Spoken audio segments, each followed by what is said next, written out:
Halo semuanya, kembali lagi di channel Manhwa Sensei dan kali ini kita kedatangan manhwa baru yang sangat menghijaukan. Tenang aja, di sini goblinnya goblin baik karena ini menceritakan tentang seorang pria multitalenta yang berhasil menjadi manajer di usia muda. Namun saat hendak pulang, tiba-tiba ia berpindah ke sebuah dunia demon. Ketika membuka mata, di hadapannya telah berdiri sekelompok goblin yang seolah sedang menunggunya tanpa diduga. Di sana ia justru menjadi seorang tuan wilayah.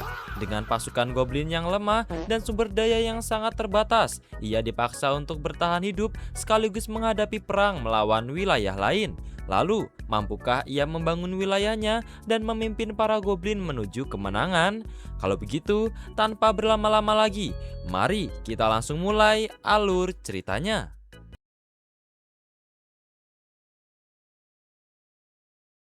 Cerita dimulai pada waktu petang menjelang malam. Sebuah kereta melaju dengan cepat menuju tujuan berikutnya. Di dalam gerbong, terlihat seorang pria kantoran dengan wajah lesu yang sedang dalam perjalanan pulang. Ia tampak sangat kelelahan dan kesal karena pekerjaannya hari itu benar-benar menguras tenaga. Tak lama kemudian terdengar pengumuman dari pengeras suara kereta. Perhentian berikutnya adalah Yeowido. Pintu akan terbuka di sisi kiri. Bersamaan dengan pengumuman itu, tampak anak sekolah langsung bergegas menuju pintu keluar. Karena terburu-buru, mereka berdesakan dengan pria kantoran tersebut hingga membuat suasana di dalam gerbong menjadi sedikit kacau. Pria itu sangat kesal melihat anak zaman sekarang, namun di saat itu pula matanya menangkap sesuatu. Ia melihat sebuah kursi kosong. Ia tak percaya ada kursi kosong di gerbong 9 pada saat jam padat. Ia pun segera duduk di sana dan langsung menghela nafas panjang. Ia bergumam, akhirnya bisa bernafas dan menyatakan kalau inilah yang namanya kebahagiaan.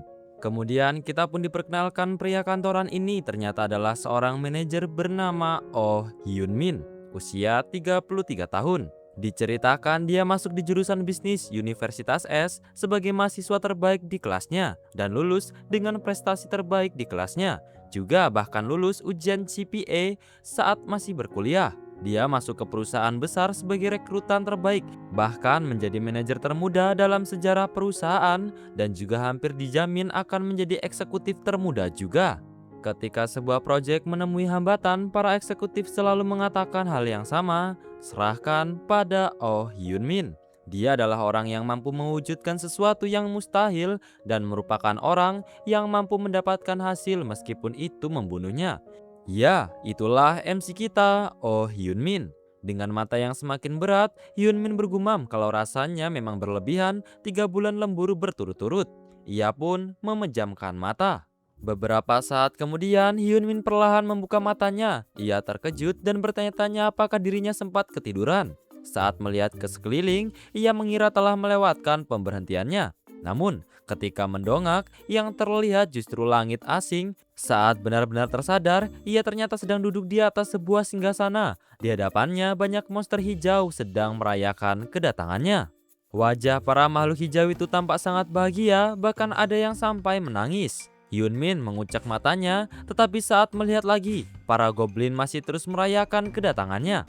Bahkan salah satu dari mereka sedang melakukan breakdance. Melihat itu Hyun Min langsung memegangi kepalanya. Ia bahkan tak sanggup berteriak karena di benaknya kini hanya ada dua kemungkinan. Dirinya meninggal akibat lembur selama 3 bulan atau ia benar-benar sudah menjadi gila. Beberapa saat kemudian para monster hijau itu masih terus menyembah dirinya. Hyun Min mengernyitkan giginya meski kini ia sudah sepenuhnya sadar. Setelah melihat kulit mereka yang berwarna hijau serta telinga yang panjang dan runcing, ia yakin mereka adalah goblin, spesies makhluk yang biasanya hanya ditemui di dalam game ataupun anime. Namun bukan itu saja yang membuat Hyun Min terkejut, karena saat ini ia melihat para goblin yang berteriak menyembah dirinya sebagai tuan dengan bahasa Korea. Hyun Min bertanya-tanya dalam hati mengapa mereka terus memanggil dengan sebutan tuan. Apa jangan-jangan yang mereka maksud adalah dirinya? Tiba-tiba terdengar suara langkah kaki kecil. Seekor goblin kecil mendekati Hyun Min sambil membawa buah di tangannya. Goblin itu lalu menyodorkan buah tersebut dan berkata, "Silahkan makan, tuanku." Hyunmin pun menerima buah itu sambil mengamatinya. Ia bertanya-tanya, buah apa ini? Seumur hidupnya, ia belum pernah melihat buah dengan bentuk seperti itu. Entah hanya perasaannya atau memang nyata, Hyunmin merasa ada sesuatu yang berdenyut perlahan di balik kulit buah tersebut. Saat itu, Hyunmin mengalihkan pandangannya ke depan. Ia melihat para goblin menatap buah di tangannya dengan mata yang berkaca-kaca, seolah mereka sangat berharap ia memakannya. Melihat reaksi mereka, Hyunmin menduga jika ia menolak, dirinya hanya akan terlihat seperti orang yang tidak menghargai pemberian mereka. Ia pun menggosok buah itu sebentar ke bajunya, lalu kembali menatapnya dengan ekspresi sedikit geli. Kulit buah itu terus berdenyut pelan, membuatnya terasa begitu aneh. Tiba-tiba Hyunmin teringat bahwa makanan terakhir yang ia makan hanyalah kimbap segitiga dari minimarket. Tanpa berpikir panjang lagi, ia pun memberanikan diri menggigit buah misterius itu. Seketika mata Hyunmin terbuka lebar, para goblin yang melihatnya tampak terharu dan senang. Tak seperti yang ia bayangkan, ternyata buah itu cukup enak. Bahkan menurut Hyunmin, itu adalah buah terenak yang pernah ia rasakan. Para goblin kembali bersorak dengan meriah. Hyunmin pun berkata kalau ia baru menggigitnya sekali, tetapi belum sempat menyelesaikan ucapannya. Tiba-tiba, ia merasakan sesuatu dan tubuhnya langsung terjatuh ke lantai. Kepala Hyunmin mendadak terasa pusing. Ia bertanya-tanya apakah ini karena buah yang baru saja ia makan. Namun, pada saat yang sama, sebuah status window muncul di hadapannya. Di sana tertulis nama Oh Hyunmin dengan posisi sebagai tuan wilayah. Wilayah yang dipimpinnya adalah lembah Red Rock dengan thread overtime dan speech. Alat yang tersedia hanya wiki. Di bagian bawah layar juga muncul sebuah peringatan bahwa perang wilayah akan dimulai dalam 4 hari, 4 jam, 5 menit, 38 detik. Melihat status window itu, Hyunmin langsung terdiam. Ia bertanya-tanya, apa ini? Apakah ini hologram? Saat itu juga, suara-suara aneh mulai terdengar membuat Hyunmin kembali tersadar. Perhatiannya pun langsung tertuju pada tulisan perang wilayah yang akan dimulai dalam 4 hari lagi. Melihat itu Hyunmin bertanya-tanya apa itu perang wilayah. Tiba-tiba sistem menjawab pertanyaannya membuat Hyunmin terkejut. Sistem menjelaskan bahwa perang wilayah adalah peperangan di mana seluruh sumber daya yang dimiliki akan dikerahkan untuk melindungi wilayah dan rakyatnya. Mendengar suara itu, Hyunmin langsung menoleh ke kanan dan ke kiri sambil bertanya-tanya siapa yang sedang berbicara dengannya. Saat menyadari sesuatu, Hyunmin awalnya tidak percaya. Perhatiannya langsung tertuju pada menu wiki yang ada di status window. Dalam hati ia bertanya-tanya apakah wiki yang tadi menjawab pertanyaannya. Wiki kembali berbicara dan berkata bahwa jika tuannya berkenan, ia bisa menjelaskan awal mula serta sejarah perang wilayah. Namun Hyunmin langsung memotongnya, menolak penjelasan itu, dan meminta Wiki melupakan pembahasan tersebut. Hyunmin lalu bertanya di mana sebenarnya dirinya berada. Ia yakin beberapa saat yang lalu masih berada di kereta bawah tanah, sehingga ia bingung bagaimana bisa sampai di tempat ini. Wiki pun menjawab bahwa tempat ini adalah Demon Realm. Namun saat Hyunmin menanyakan lokasi pastinya, Wiki menjelaskan bahwa informasi tersebut tidak dapat ditampilkan karena level wilayah milik tuannya masih terlalu rendah. Mendengar kata Demon Realm, Hyunmin langsung terkejut. Dalam hati ia berkata bahwa hal itu mustahil. Ia tak habis pikir bagaimana dirinya bisa berada di tempat yang disebut Demon Realm. Suasana sejenak menjadi hening. Setelah beberapa saat, Hyunmin pun bertanya apa hanya itu penjelasannya. Ia kemudian meminta Wiki memberikan penjelasan yang lebih rinci. Wiki menjawab bahwa ia tidak bisa memberikan penjelasan karena level wilayah milik tuannya masih terlalu rendah. Mendengar itu Hyunmin kesal. Ia berkata apa dia sedang bercanda. Lalu bagaimana caranya kembali ke dunia asal? Namun jawab Wiki tetap sama. Informasi tersebut tidak dapat diungkapkan karena level wilayah tuannya masih terlalu rendah. Lagi-lagi mendapati jawaban yang sama, akhirnya Hyunmin pun memilih untuk diam. Namun beberapa detik kemudian, dengan wajah cemberutnya, tiba-tiba saja Hyunmin mencubit pipinya sendiri dan tersadar jika semua ini memang benar-benar bukan mimpi. Mendapati kenyataan itu tentu saja membuat Hyunmin merasa tambah frustasi. Kemudian sembari mengusap acak wajahnya sendiri, Hyunmin pun akhirnya mulai cukup mengerti dengan situasi yang sedang terjadi, di mana sebelumnya Wiki mengatakan jika perang wilayah yang artinya Wiki ingin ia berperang. Mendengar pertanyaan Hyunmin barusan, Wiki pun tentu saja langsung mengiyakannya. Dan di saat yang bersamaan, Hyunmin pun kembali mengatakan kalau bawahannya itu pasti para goblin yang berada di hadapannya. Lalu Hyunmin pun mulai memperhatikan kembali para goblin. Mereka terlihat sangat kurus dan tidak sehat, membuat Hyunmin tersadar bahwa mereka semua itu kekurangan gizi. Selain itu lupakan tentang perang wilayah karena Hyunmin rasa para goblin itu saja akan kalah hanya dengan melawan dirinya.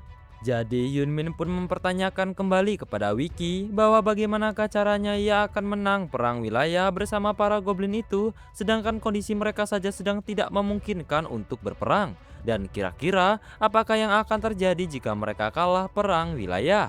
Mendengar itu Wiki pun lantas menjawab di mana kalau mereka kalah maka kemungkinan Hyunmin akan mati. Lalu semua otoritas hidup dan mati akan diserahkan kepada tuan wilayah lawan. Selain itu, berdasarkan statistik, 99,95% tuan wilayah yang kalah pasti akan mati.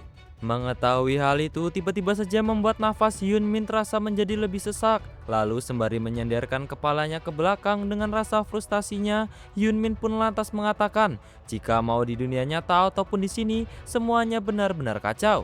Tidak ada dana, tidak ada bantuan, tidak ada waktu, bahkan laporannya di dunia nyata, tempat ia bekerja, harus diselesaikan besok pagi. Selain itu bagian di mana ia harus bekerja dengan mempertaruhkan nyawanya, persis seperti kenyataan.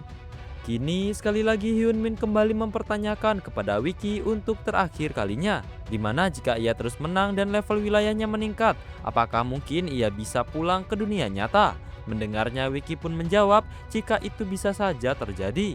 Namun probabilitas tuan wilayah baru yang selamat dari perang wilayah pertama, mereka itu belum sempat Wiki menyelesaikan ucapannya. Tiba-tiba saja Hyunmin memintanya untuk berhenti. Kemudian Hyunmin pun bangkit dari singgasana tempat ia duduk lalu mulai melangkahkan kakinya ke depan sembari mengatakan, jika katanya ia akan mati dalam 4 hari di dunia yang sangat aneh ini, perang wilayah atau apapun itu, Hyunmin sendiri sebenarnya masih tidak mengerti tentang itu sepenuhnya. Tetapi, ia masih mempunyai 4 hari yang tersisa. Kemudian sembari melonggarkan ikatan dasi yang terpasang di antara kerah jas kerjanya, Hyunmin dengan mantap pun mengatakan jika ia, Hyunmin, 33 tahun, manajer termuda sejak perusahaan berdiri, pria yang ditakdirkan untuk menjadi eksekutif termuda, ia tidak mau mati di sini. Kemudian dengan secercah senyuman yang terukir di wajah tampannya, Hyunmin pun lantas meminta maaf kepada para goblin yang berada di sana karena ia harus memberitahukan ini kepada mereka di mana kerja lembur akan memberikan keajaiban. Maka mulai malam ini semua yang ada di sana harus lembur.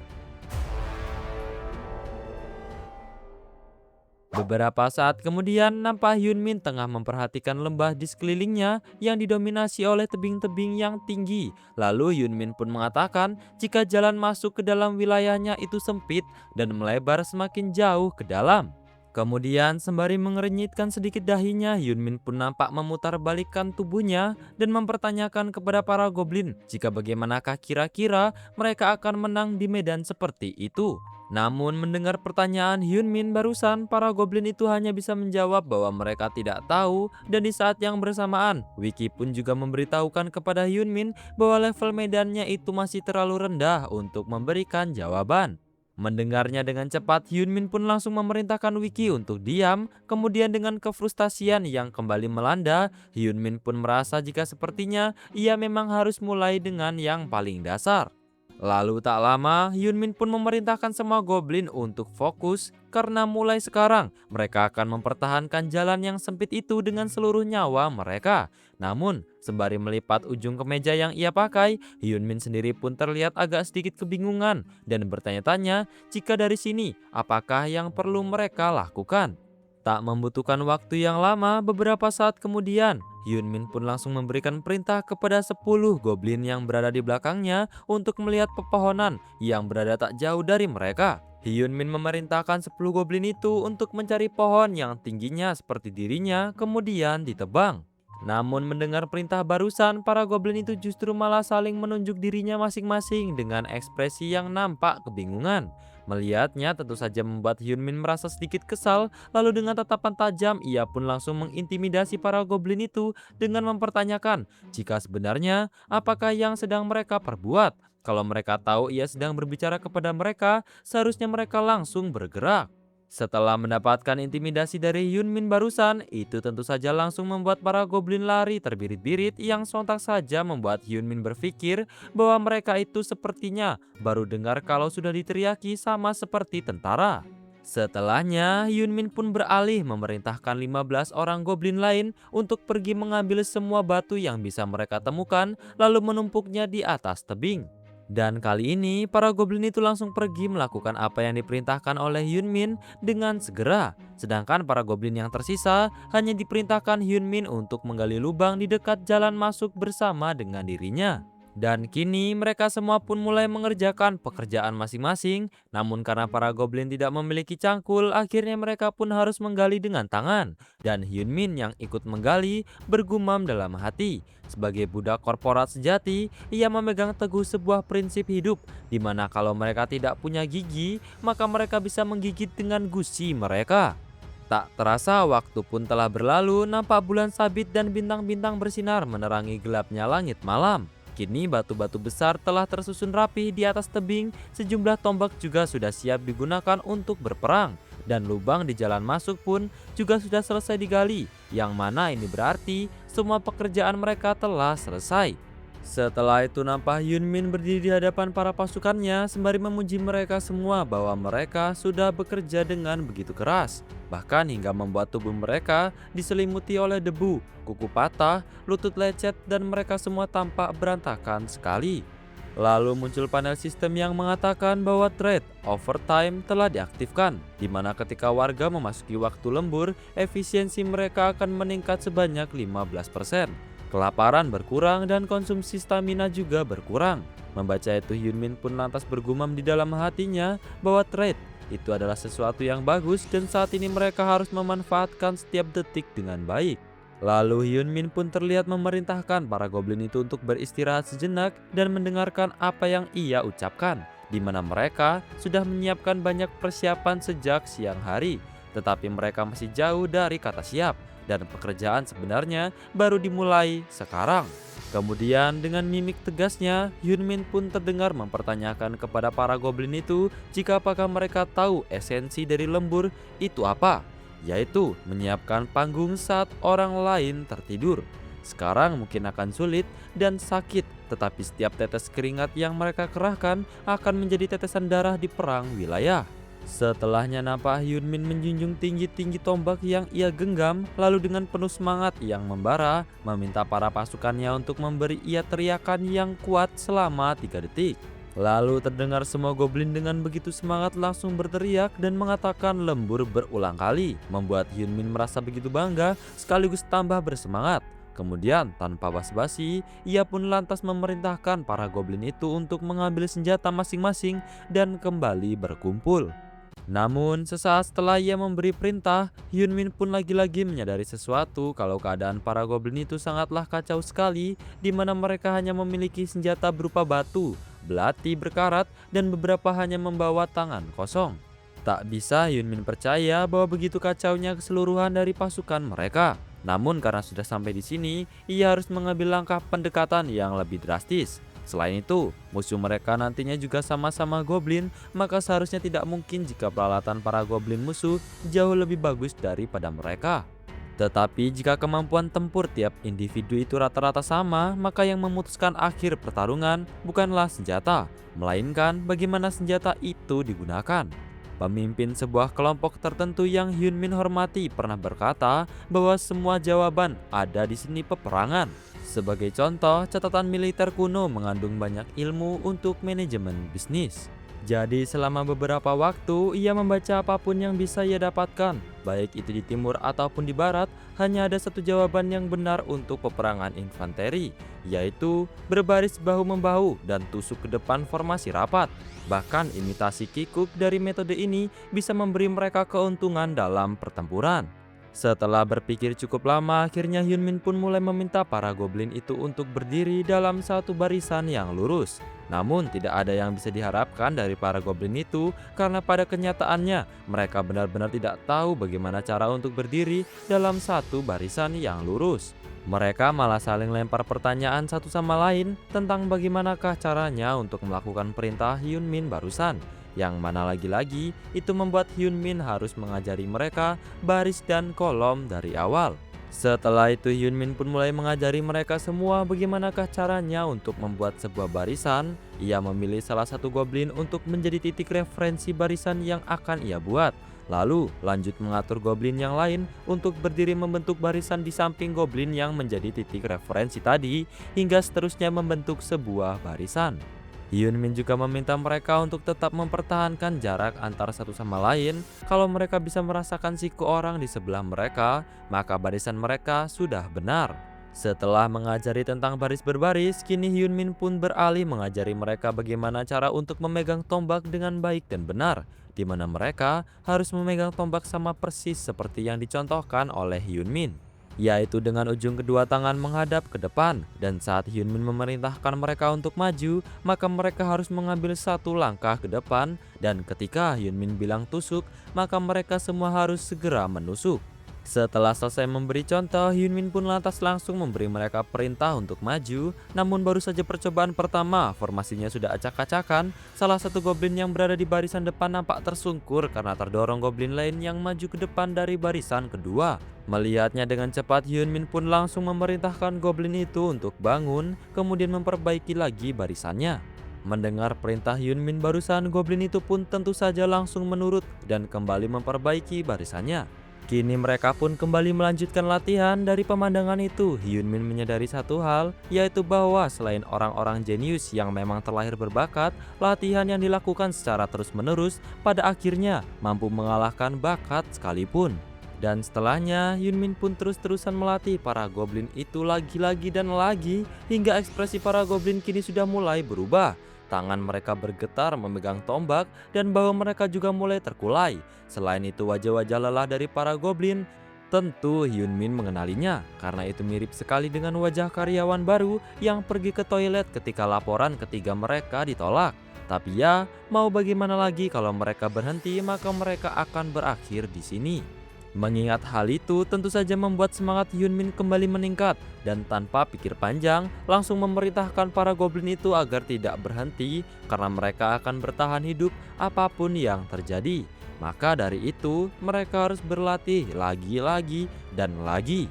Hingga tak terasa hari pun sudah berganti, langit tak lagi gelap. Para goblin pun kini juga nampak sudah sangat begitu kelelahan. Bahkan beberapa dari mereka sepertinya sudah tak sanggup lagi hanya untuk sekedar menopang tubuh mereka agar tetap berdiri mengikuti latihan.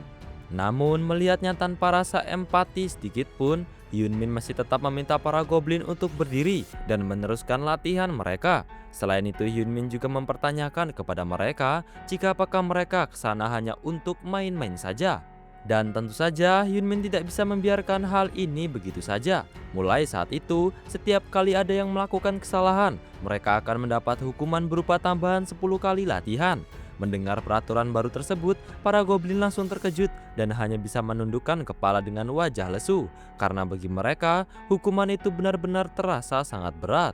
Tetapi tiba-tiba saja seseorang memanggil Hyunmin, membuatnya langsung mengalihkan pandangannya ke samping. Ternyata panggilan itu berasal dari seekor goblin kecil yang sebelumnya memberinya buah misterius yang lezat.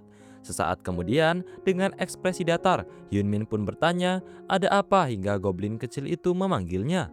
Dengan sedikit gemetar, goblin kecil itu pun menjawab bahwa Hyunmin cukup mengirim mereka sebagai persembahan makanan. Mendengar hal itu, Hyunmin tentu saja langsung terkejut. Goblin kecil tersebut kemudian kembali menjelaskan bahwa hal seperti ini juga pernah terjadi sebelumnya. Saat itu, mereka hanya perlu mengirim 3 anak-anak sehingga tidak perlu ikut bertarung. Sedangkan di sisi lain, mendengar usulan dari goblin kecil barusan, nampak beberapa anak-anak kecil lainnya mulai ketakutan sembari memegangi tubuh goblin dewasa di sekitar mereka. Takut-takut jikalau mereka lah yang akan dikirim sebagai makanan. Kemudian goblin kecil tadi pun beranjak menggenggam jari telunjuk Hyunmin, lalu kembali mengatakan kalau ia mengusulkan hal ini juga bertujuan agar tuannya bisa tetap hidup. Setelah mengatakan hal barusan, nampak secercah senyuman terukir di wajah polosnya itu. Sedangkan di sisi lain, para goblin dewasa nampak hanya bisa terdiam menanggapi ucapan goblin kecil barusan. Berbeda dengan para goblin dewasa, kini Hyunmin hanya terdiam dengan perasaan yang campur aduk. Sembari menggertakkan giginya, ia mengatakan bahwa dirinya tidak tahu bagaimana para goblin itu bisa bertahan hidup selama ini. Namun, ada satu hal yang ingin ia tanyakan, apakah mereka benar-benar bahagia setelah bertahan hidup dengan menyerahkan anak-anak sebagai makanan? Mendengar pertanyaan Hyunmin, para goblin dewasa seketika tertunduk diam sambil merenungkan ucapan tersebut. Hyunmin kemudian kembali berujar bahwa jika mereka harus menyerahkan anak-anak satu persatu, pada akhirnya tidak akan ada lagi yang tersisa dari kaum mereka. Dengan tegas, Hyunmin kembali mengatakan bahwa karena itulah mereka akan bertarung dengan sekuat tenaga, tidak sedikit pun wilayah, tidak satu pun anak-anak, bahkan sebutir pasir di bawah kaki mereka akan jatuh ke tangan musuh. Mulai sekarang, mereka tidak akan membiarkan musuh mengambil apapun dari mereka lagi. Setelah mendengar motivasi panjang lebar dari Hyunmin, tentu saja itu langsung membangkitkan rasa semangat perjuangan yang lebih tinggi lagi kepada para goblin di sana. Mereka pun bersorak dengan penuh gairah dan keinginan untuk terus menang. Hingga tak terasa hitungan mundur menuju perang wilayah kini hanya tinggal menyisakan 3 detik lagi. Beberapa saat kemudian, hitungan itu pun berakhir dan perang wilayah akhirnya benar-benar dimulai. Terdengar suara para goblin musuh menggema di seluruh penjuru tebing. Tak lama kemudian para goblin dari wilayah Black Hill mulai berdatangan secara berbondong-bondong bersiap melancarkan serangan. Melihat kedatangan pasukan musuh yang terus mendekat, tentu saja Hyunmin bersama para goblin lainnya telah bersiap dengan senjata di tangan masing-masing. Sesaat kemudian, Hyunmin pun langsung memerintahkan para goblin yang berada di barisan depan untuk segera mengangkat tombak mereka. Mendengar perintah Hyunmin, para goblin pun serempak mengangkat senjata mereka masing-masing. Dalam sekejap, para goblin musuh mulai menerobos masuk dan berusaha menyerang Hyunmin beserta pasukannya. Namun pemandangan itu sama sekali tidak membuat Hyunmin maupun pasukannya merasa gentar. Pasalnya mereka telah melakukan seluruh persiapan yang mampu mereka lakukan dengan sematang mungkin. Kini, saat para goblin musuh mulai bergerak cepat ke arah mereka, Hyunmin justru tak sabar untuk melihat bagaimana para musuh itu akan bertarung dan mencoba menyerang dirinya beserta pasukannya. Dan ya, segitu saja video pada hari ini. Terima kasih buat kalian yang selalu setia menonton video Mimin sampai akhir. Semoga kalian terus menikmati setiap video yang Mimin buat. Jangan lupa terus dukung Mimin agar kedepannya bisa menghadirkan konten yang semakin berkualitas dan tentunya lebih menghibur. Sampai di sini dulu, Mimin pamit undur diri. Sampai jumpa di video berikutnya.